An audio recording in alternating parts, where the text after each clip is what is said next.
Former President Trump spoke at a memorial service for Lynette Hardaway on Saturday. Hardaway was better known as Diamond from the popular pro-Trump conservative duo Diamond and Silk. At one point in his remarks, Trump claimed he didn't know Silk at all, despite her saying in her introduction of him how great Trump treated them both. President Trump, I just want to say thank you so much for believing in Diamond and Silk. He treated us just like Laura. He treated us just like the other children. Eric, Don Jr., Tiffany. He treated us just like when we came around, when Diamond and Silk came around, it was like we was part of the family. You know, the world has lost one of its brightest stars, real star, but I see that we have another star who is equal to, but she stepped up and she is different. I'm serious. I thought I knew them both. I didn't. I knew Diamond, but I didn't know Silk at all. I just learned about Silk.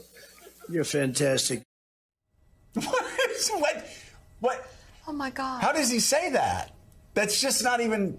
He was very... that's just not even true. Upset That's about not how close long to being it true. lasted. But he complained. He started complaining and turned terribly rude. This memorial service into a campaign speech, railing against Democrats and promoting the big lie and complaining that he was just there way too long. It's just gross. It is kind of gross. How do you have open borders where millions and millions of people are being let into our country and taking so much away from our country? It's so hard to fix that. You know, things, we can fix inflation.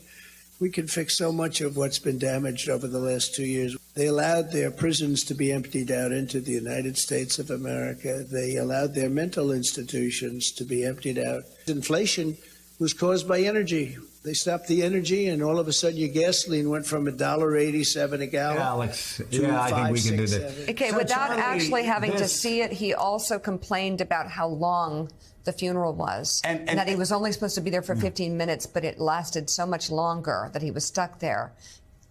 And he was talking himself very, very long time. So Charlie, I don't know where to begin. I mean, That's your Republican presidential candidate. Just beyond bizarre, beyond rude, beyond anything that anyone would see in normal, polite, let me say, decent society. Indecent. And this is a guy that a lot of people want to be the next president of the United States again. And so on brand for him too. Look, this is what happens when you have a narcissistic sociopath asked to give a homily at a funeral. It won't go well. I mean, Donald Trump has one subject. He has only one thing that he wants to talk about. Go well. And the crass indifference is just so burned in that he's not even aware of the fact that he, is talking about other people that he never met Silk. I mean, of course it's rude, but this is Donald Trump, and he's not going to change. But to your point, I continue to be amazed as you are.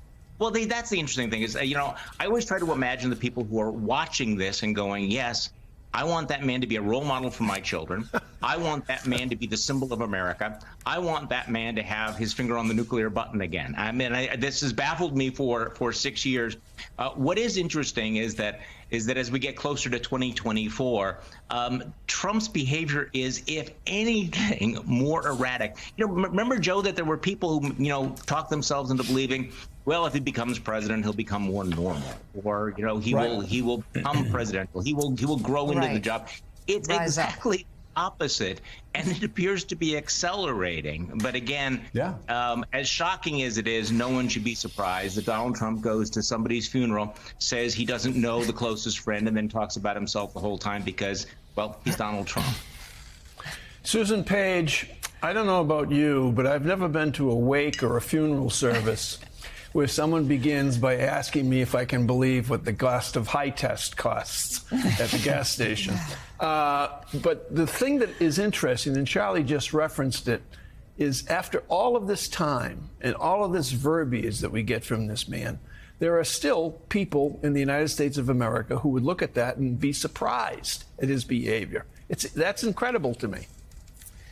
But, you know, as Charlie just said, Donald Trump has not changed. The Donald Trump today is not is saying the things that make our jaws drop, just as he did starting in 2015. And the question is, I think, is whether the audience has changed, the audience that has supported him and who elected him president one time and voted for him in the millions a second time. Do they perceive this differently? Are they tired of it? Is there Trump fatigue?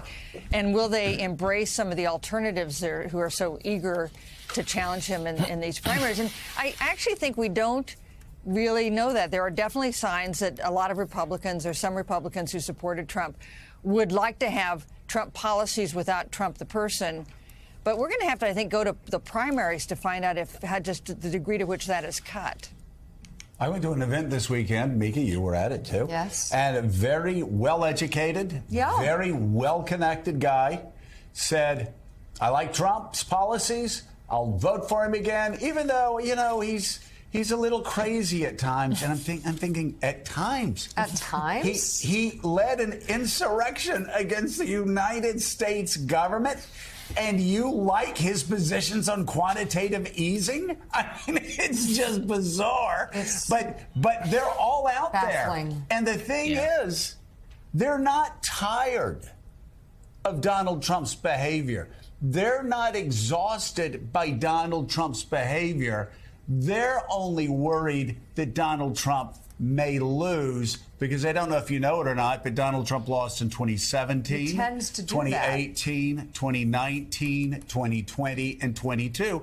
And they don't want him to lose in 2024. So they don't mind him insulting somebody at a wake and turning a wake into a list of grievances for a triggered snowflake. They don't care. They care about winning.